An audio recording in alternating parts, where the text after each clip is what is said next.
you talked in one of your ebook on Amazon about the Homo superior. So what's your view? Yes. What's your vision for this? Okay, so I kind of like it. It's pretty cool. well, we're all, yeah, I don't have my, it's funny, I don't have my phone with me, which is crazy.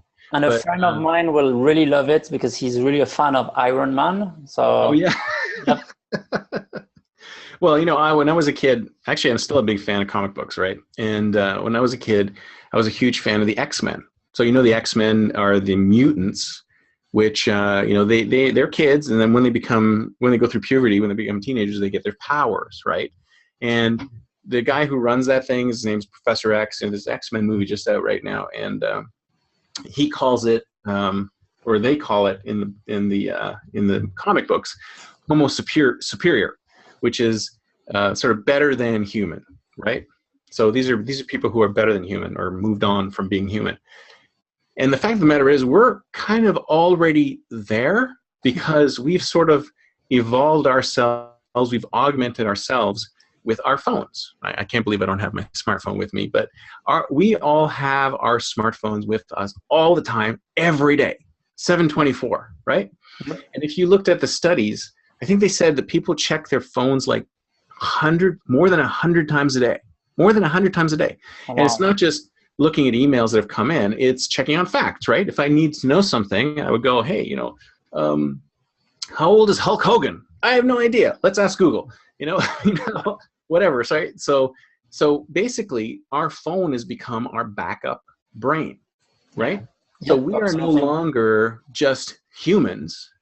We are Homo superior because we're connected to a huge database of knowledge at any moment in time. We can just ask it, and it'll give us more or less the right answer. So they'll say, you know, how old was Muhammad Ali when he died? Or, boom, there's the answer. I didn't know that, and now I know it.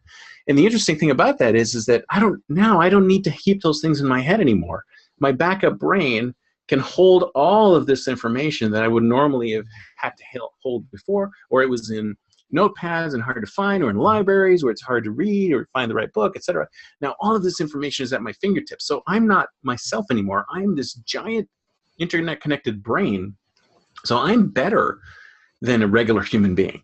I've got more knowledge than your typical human being because I have access to all that knowledge. And one of the things that I actually morphed this model slightly into what's called Homo Nexus, which is what I'm calling it now. And what it is it's not just highly like superior humans, as in we're connected to this huge database of data.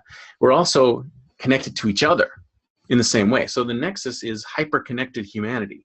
So the reason why I talk about this is because a lot of people are now sort of subsuming their own preferences to the crowd, right? So instead of me saying, should I buy those pair of shoes? I don't know if I like those pair of shoes. Here, let me ask everybody I know. Take a picture. Yep. So instead of me making those decisions, I farm all those decisions to my crowd. Everyone has their own little crowd. Yep. So instead of me coming up with my own decisions, like normal humans do, right? Normal humans are presented with choices, and normal humans say, okay, I'll buy this, or I'll buy that, or maybe I'll ask my wife, or whatever, right? So maybe one or two people are involved in this in the decision.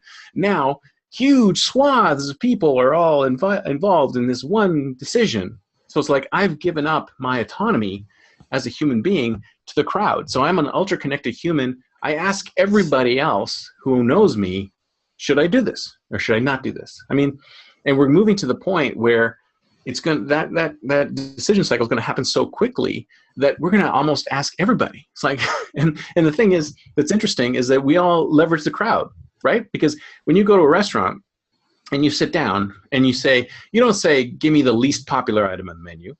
No, you say, give me what's the most popular item? What does everybody else want? Yes. Right? Yep. So we're subsuming our individuality to the crowd. And we think that's not a problem. And the reason why it's not a problem is that A, it's great to get their opinion. And B, if they screw up, we can blame them. Yep. Yeah. So this, as you're talking, and I really like this concept of Homo superior. Yeah. So when are we going to get a sleeve instead of a phone, where we can... Well, that's coming. I'm actually working on that right now. We're actually working on the the form factors of what happens after. What are we doing after the smartphone? Because there's definitely going to be things happening after the smartphone. So we're definitely looking into what that form factor is going to be. And from my perspective, it's just going to disappear completely. We'll talk about that later. Right.